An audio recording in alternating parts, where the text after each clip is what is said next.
Meu nome é Michele, sou advogada especialista em mercado financeiro e hoje nós vamos falar sobre as principais dores do investidor pessoa física no Brasil, especialmente quando falamos de falhas das corretoras, erros sistêmicos e falta de transparência nas operações. O número de investidores pessoa física na Bolsa Brasileira disparou nos últimos anos. Mas, infelizmente, nem sempre as corretoras que fazem essa intermediação entre investidor e B3 acompanharam essa evolução com estabilidade tecnológica. Cada vez mais comum fóruns de discussões online, seja nas redes sociais, seja no próprio Reclame Aqui, que é o site do consumidor, relatos do investidor pessoa física sobre travamento do home broker, também das demais plataformas operacionais oferecidas pela própria corretora para intermediação das ordens do investidor, ordens de compra ou de venda não executadas a tempo ou mesmo sequer executadas, com delays que são indiscutivelmente inaceitáveis para operações de alto risco e volatilidade no mercado financeiro. Casos extremos, até mesmo sumiço de saldo em conta ou mesmo negativação indevida do investidor por perdas que extrapolam o gerenciamento de risco exigido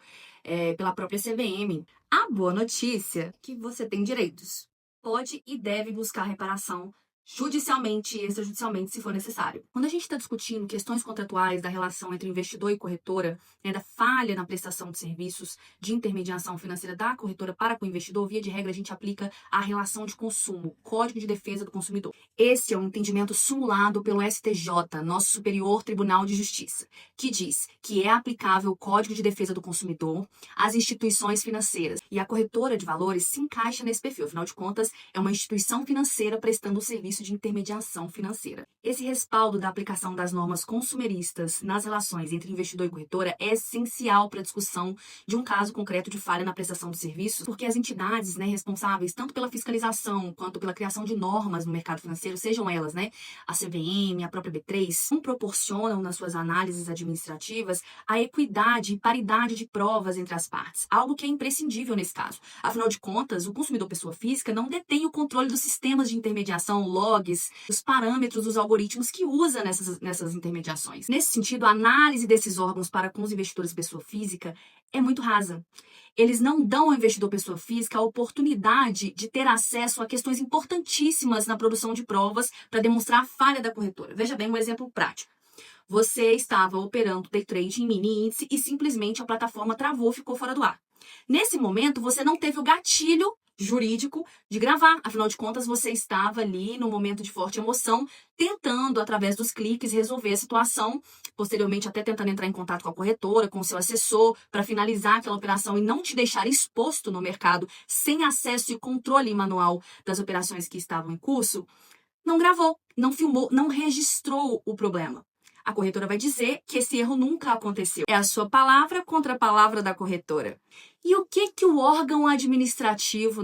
em análise de um recurso junto, por exemplo, à CVM, vai fazer a respeito disso? Ele não obriga as corretoras a apresentarem os logs dos sistemas, os parâmetros utilizados pelos algoritmos, as questões técnicas relativas ao próprio direito digital que envolvem essas plataformas, documentar as falhas, os erros, os reportes. Eles não fazem isso.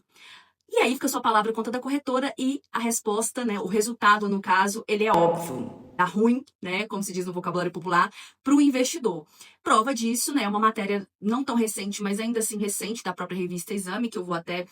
tentar linkar aqui para vocês depois na edição, em que se atesta que 90% dos recursos administrativos na BSM, no mecanismo de ressarcimento da B3, são negados, dos recursos dos investidores. Ou seja, não há ali uma proteção legal efetiva e uma equidade de armas ali,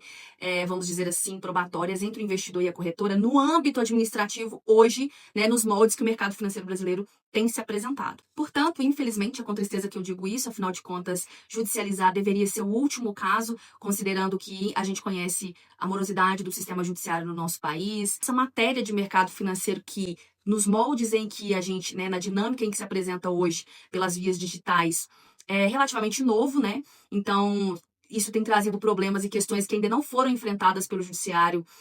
anteriormente, mas ainda assim, diferentemente dos órgãos administrativos, proporciona uma maior paridade de provas através de perícia técnica, de exibição de documentos em que o investidor pode pedir que o juiz determine que a corretora apresente esses documentos de logs, de relatório de falhas, de modo que não fica ali refém de ter gravado um vídeo do momento da falha ou, enfim, produzido provas no momento ali de forte emoção em que se estava perdendo dinheiro. A menos que o investidor já esteja, né, preparado, já sabendo, já tendo passado por problemas anteriores, ele dificilmente vai documentando os problemas que podem vir a acontecer durante uma operação dessa natureza. E aí, para além das instabilidades, né, que ocorrem nos sistemas de negociação online, a gente tem também reclamações de consumidores com relação a bloqueios de saque sem uma explicação clara, cobranças abusivas de taxas, né, em nota de corretagem que não se explicam ao investidor, pelo menos não de maneira adequada, para que se entenda o que está sendo cobrado ali, e se o que está sendo cobrado ali é de fato legal. O atendimento também das corretoras, infelizmente, não tem acompanhado a alta demanda, né, de clientes que operam nesse mercado. São muitas as hipóteses de problemas que podem ocorrer nessa relação de intermediação online no mercado financeiro. Não vou entrar aqui nas minúcias de cada um dos erros que podem e ocorrem, né, com uma certa frequência. Citei alguns que são um dos mais relevantes aí, que com frequência são tratados nos fóruns de discussão do consumidor online, como, por exemplo, o próprio Reclame Aqui. Esse vídeo é mais para trazer clareza para você, investidor pessoa física, sobre o seu lugar, né, nesse tabuleiro de xadrez que envolvem as corretoras, o próprio Banco Central, a CVM, a B3, todos os agentes reguladores, intermediadores, enfim, qual que é o seu papel, quais são os seus direitos quando se trata da relação que você tem de confiança com a corretora para a intermediação dos seus ativos financeiros. Você passou por algum desses problemas que eu citei, ou mesmo outros que eu não tive a oportunidade de destacar nesse vídeo, existem caminhos que você pode percorrer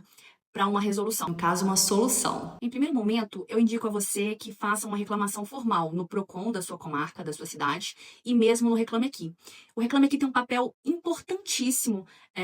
nessas questões que envolvem os problemas, que geram prejuízo, justamente porque, geralmente, as grandes corretoras se importam com a plataforma e fazem questão de responder, ou pelo menos tentar uma resolução para que haja ali uma qualidade da manutenção da nota da corretora. E o Procon, por sua vez, é um órgão que visa ali analisar as questões contratuais que envolvem a possibilidade de falha e, às vezes, trazer uma composição amigável também entre as partes, incluindo, né, a depender do número de demandas naquele sentido, a possibilidade de até multar a instituição financeira em decorrência de práticas abusivas ou enganosas. Apesar de eu não acreditar na efetividade do mecanismo de ressarcimento da B3, inclusive ter trazido aqui para vocês um dado, né, de que 90% dos recursos administrativos são negados e que não há equidade e paridade de armas probatórias nessa relação quando se trata da análise do órgão administrativo, eu acho importante que você busque nessa solução, inclusive demonstre a boa-fé da sua parte, né, buscar a priori uma resolução, uma composição, né, uma análise pelo órgão administrativo. Não sendo possível uma composição extrajudicial do seu caso que solucione e repare o seu prejuízo, aí não resta, né, alternativa a não ser buscar a via judicial. Se o conteúdo do vídeo fez sentido para você, se já aconteceu alguma coisa no sentido de algo que a gente abordou aqui, e você quiser compartilhar conosco a sua experiência, comente aqui nos comentários, curte para ajudar a engajar e compartilha com alguém que opera ou que já operou e tenha passado por problemas desse sentido, para, de um jeito ou de outro, você ajudar, seja preventivamente para que as pessoas tenham conhecimento dos seus direitos e se preparem para situações adversas nesse sentido, ou mesmo para aquelas que já estão passando por essa situação e precisam entender os seus direitos.